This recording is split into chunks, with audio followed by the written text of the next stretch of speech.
네, 안녕하십니까. 박시영TV 박시영입니다. 오늘 132회 일부 이슈 잡고 코너 진행하도록 하겠습니다. 네. 과거에 우리 안진걸 수장과 함께 나와서 금융 문제, 네. 이 그때 옵티머스 막 이런 문제에 대해서 아주 해박하게 그 설명도 해주시고 노동 현장에서 늘 열심히 그렇죠. 땀 흘렸고 지금은 또 박영선 후보 캠프의 상황 실장. 상황 실장은 가장 굳은 일을 많이 합니다. 그러니까 가장 제일 앞에서 모든 민원부터 시작해서 모든 상황을 다 판단해야 하는. 태생이 일복은 타고 나신 거예요. 그러니까 좀 투덜투덜 안 하고 성실하고 또 입도 무겁고 네. 자세가 좋은 사람을 되게 그 상황 실장으로 시키거든요. 우리 그런 중체 맡은 김현정 평택을인가요? 예. 평택을 민주당 위원장입니다. 반갑습니다. 어서 오십시오. 반갑습니다. 김현재입니다. 자, 분위기 어떻습니까?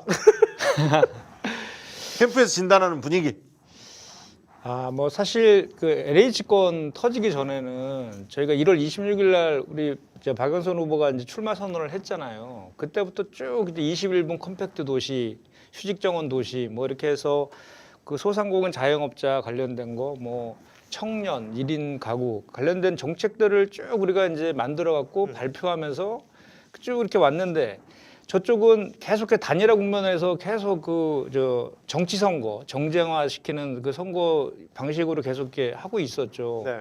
그때만 해도 LH 사건 전반에도 분위기가 참 좋았거든요. 그렇죠. 그리고 LH가 변곡점이었죠. 예, 일단. 그리고 또 준비도 잘 되고 있었고 그런데 갑자기 LH 사건이 터지면서 상황이 많이 이제 힘들어진 게 사실이에요. 사실인데 그 LH 사실은 LH 문제에 관련된 거는 오래된 이제 투기나 적폐들이 사실 이번에 이제 터져나온 것인데 그와 관련된 거는 정말로 발본색원에서 다시는 그러한 일이 재발되지 않도록 하는 강력한 의지가 대단히 중요하고요. 덧붙여서 이제는 그러한 의지들을 좀 전에 우리가 얘기했지만 후보도 얘기하고 대통령도 얘기하고 당도 지금 얘기하고 있지 않습니까? 그래서 앞으로는 좀 바람은 이제는 이제 LH 건에 대해서는 이제 우리 그 서울 시민들이 좀 뭐랄까 이렇게 분노를 좀 가라앉히시고 좀 이제 진짜로 1년짜리 그 서울시장 선거에서 어떤 후보를 뽑았을 때 서울 시민들의 삶이 좋아질 것이냐. 그리고 지금 코로나 상황에서 위기 상황인데 이 위기를 어떤 후보가 됐을 때 잘 극복할 수 있느냐. 그리고 또 1년밖에 안 되는 이 시점에서 그 정부와 국회와의 협력 관계를 유지하면서 이 위기들을 극복할 것이냐에 대한 그 인물과 정책 중심으로 좀 이 선거를 바라봤으면 좋겠다라는 그 생각이 좀 간절하게 있고 저희도 기론기조로 좀 얘기하고 있습니다. 근데 처음에 저희가 그 첫날 25일 본선거 첫날 첫 번째 일정을 편의점에 가서 그렇죠. 아르바이트생을 만나는 그런 것들을 했는데 저희는 저희 선거 기조는 그렇습니다. 이렇게 소상공인 자영업자라든지 청년이라든지 이렇게 생활 속으로 시민 속으로 들어가서 그분들이 하는 애로사항들을 최대한 듣고 경청하겠다. 그래서 우리 유세 컨셉도 경청 유세, 생활 유세, 그리고 이제 코로나 상황이기 때문에 방역 유세, 그리고 이것들을 공유하는 디지털 유세 이런 컨셉으로 지금 하고 있는데. 이제 그 LH 사건 때문에 이제 자꾸 이제 여론조사 결과는 지금 좋게 나오진 않고 있는 건 사실이지만 저희가 현장에 이제 가서 이렇게 보면은 그래도 그 격려해 주시고 화이팅 외쳐 주시고 하는 분들이 있어서 현장의 정서는 생각보다 여론조사처럼 그렇게 나쁘진 않다. 상황 실장은 뭐 하는 곳입니까? 뭐 하는 직책이에요? 그러니까 욕바지하는 자리 같아요. 그러니까 뭐 모든 상황을 이제 확인해야 되고 이제 잘못되거나 뭐 이렇게 해결되지 않는 것들을 다 해결해 줘야 되는 라고. 그러니까 지금까지는 사실 여전히 지난주까지는 후보 단일화 국면이 지배했었어요. 예. 사실은 오세훈 후보가 됐고 안철수 후보가 손을 들어줬고 그것이 여진이 좀 며칠간 갔고 내곡동 땅 문제가 터졌음에도 불구하고 KBS 외에는 제대로 보도하는 데가 없었고 맞습니다. 포털에서 여전히 무시하고 있고 그렇습니다. 이 지금 포털의 문제가 정말 심각하다는 것을 많은 지지자들이 이제 자각을 하고 정말 절박하구나 언론 개혁이 이 문제를 깨닫게 된 계기가 될 것 같은데요. 지지율이 조금 떨어지니까 후보 예. 사기가 떨어졌을 수도 있는데 예. 사기가 떨어졌습니까? 캠프 우리 자원봉사 하시는 분들? 그렇지 않습니다. 오히려 더 음. 그 사실 LH 때문에 생긴 거잖아요. 네. 그 문제를 에 대한 강력한 대처도 해놨고 그 인물과 정책 선거로 들어가면 충분히 우리가 역전시킬 수 있다. 뭐? 그 내곡동 땅 관련해서는 본질은 딱 두 가지 아닙니까? 네. 처음에 그 내곡동 땅의 존재를 알았느냐 몰랐느냐, 그렇죠. 내곡동에 갔느냐 안 갔느냐 두 가지만 확인해 주면 되거든요. 근데 자꾸 이제 다른 말로 돌리고 그러는데 오늘 우리 그 당의 야당 탄압 TF 네. 거기에서도 성명서 기자회견에서 성명서 발표했거든요. 네. 손자되면 하자 네. 이렇게 제안했습니다. 그래서 본인이 말이 다 뭐 떳떳하다라면 못 받을 게 하나도 없거든요. 덧붙여서 한 가지만 더 말씀드리면 LH 직원들은 사실 미공개 내부 정보를 이용해서 투기를 했다는 데서 지탄받고 있잖아요. 네. 근데 내곡동 땅은요.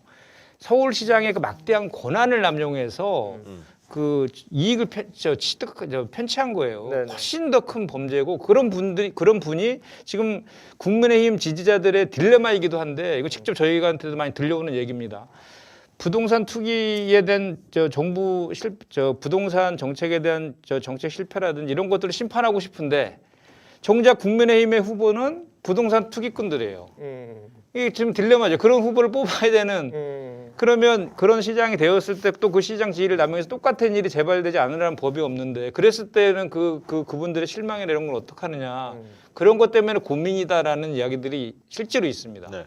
거기서도 또 그 팩트를 모르고 이제 뭐 어떻게 말하면 거짓말인데요. 그렇죠. 이렇게 얘기했잖아요. 자기가 시행했는데 박원순 때 없앴다. 그러니까 그건 거짓말이에요. 그거 거짓말이잖아요. 네. 그것도 이제 박원순 때도 있었고요. 그다음에 본인이 한 것도 이제 거기 분양가 공개하는데 그 항목들이 꽤 있거든요. 네. 그 중에서 한 60몇 가지인가요? 예.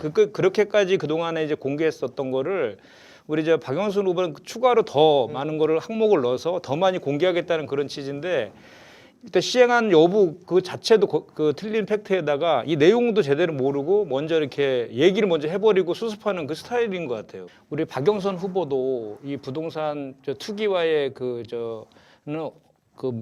강력한 의지를 이미 발표한 바가 있죠. 그렇죠. 정부 여당에게 세 가지를 요구했고 또 본인이 시장이 됐을 때에는 어떻게 하겠다는 거를 약속도 아주 약속을 명확히 3대 했죠. 건의, 3대 예, 약속. 예 맞습니다. 있죠. 예. 이번에 그 10만 원씩 지급한다고 이렇게 발표하니까 마치 무슨 서울시 예산을 추가로 더 뭐 걷어가지고 하는 것처럼 얘기했는데 사실은 작년에 쓰고 남은 남아있는 예산 돈. 돈으로 예. 하는 거거든요. 전혀 그걸 서울 시민이 낸 세금 가지고 서울 시민에게 돌려드리는 것인데 그럼요. 그런 것들을 또 뭐 돈풀리즘이라고 돈풀리스트 뭐 이런 식으로도 비판하는 그러니까 이 오세훈 예, 후보가 예. 차별주의자다 이렇게 이야기하는 게 딱 네. 세 가지가 있습니다. 특징적인 게 첫 번째는 아까 무상금 씨 아이들 밥 먹는데 그렇죠. 차별을 하려고 했고 예.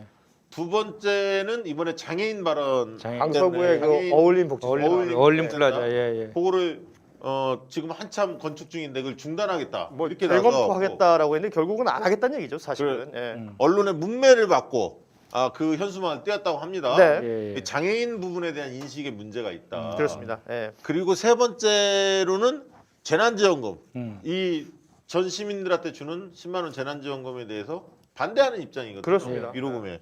예. 이것도 뿌리 깊은 어떤 차별 의식이 있는 거고 특권 의식이 굉장히 강한 것 같아요. 기득권층에 대한 이 흔히 말하는 서민들이나 어렵게 사는 사람들의 아픔이나 이런 걸 잘 몰라 이분이. 그 제가 보기엔 표현할 때도 보면 그 나타나잖아요. 이렇게 높은 사람들은 자제분이라고 표현하고 그러니까요. 저거는 아이들이라고 표현하고 나중에 자제분 문제가 되니까 또 살짝 바꾸고 아주 교묘하더라고. 이거는 내곡동 땅 말 바꾸는 거랑 아주 그런 거는 좀 타고나신 것 같아요. 사실 그 평소의 행동과 언어에서 그 사람의 사고 방식이 느껴지는 예. 거잖아요.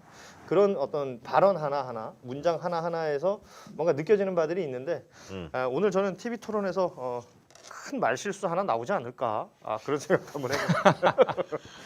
뭐 마지막으로 뭐 할 얘기들이 있으면 좀 해주세요. 이제 이번 그 서울시장 보궐선거는 그 서울이 과거를 회귀할 것이냐 미래를 향해 나아갈 것이냐에 대한 그 좌표를 새로 찍는 아주 중요한 선거입니다. 그래서 그 동안에 우리 그 잘못된 그 부동산 투기라든지 이런 문제들에 대해서는 저희가 정말로 그 회초를 그러니까 매를 맞는 심정으로 저희가 반성하고 그런 거를 고쳐 나갈 것입니다.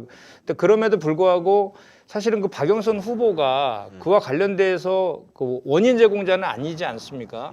그런 측면을 좀 봐주시고 또 중기부 장관 시절과 해서 검증된 행정 능력이라든지 또는 소상공인 자영업자 벤처라든지 청년 1인 가구 이런 거에 대한 그 평상시에 후보의 그런 소신이나 정책들을 잘 봐주신다고 하면 우리 박영선 후보를 꼭 선택해 줄 수 있도록 주변에도 많이 좀 얘기해 주셨으면 좋겠다 그런 당부의 말씀을 드리겠습니다. 네. 자 오늘 1부 우리 김현정 상황실장님과 함께 이야기 나눴고요. 말씀해주신 우리 오늘 김현정 이 박영선 캠프 상황실장님 진심으로 고맙고 마무리하도록 하겠습니다. 여러분 고맙습니다. 고맙습니다. 고맙습니다.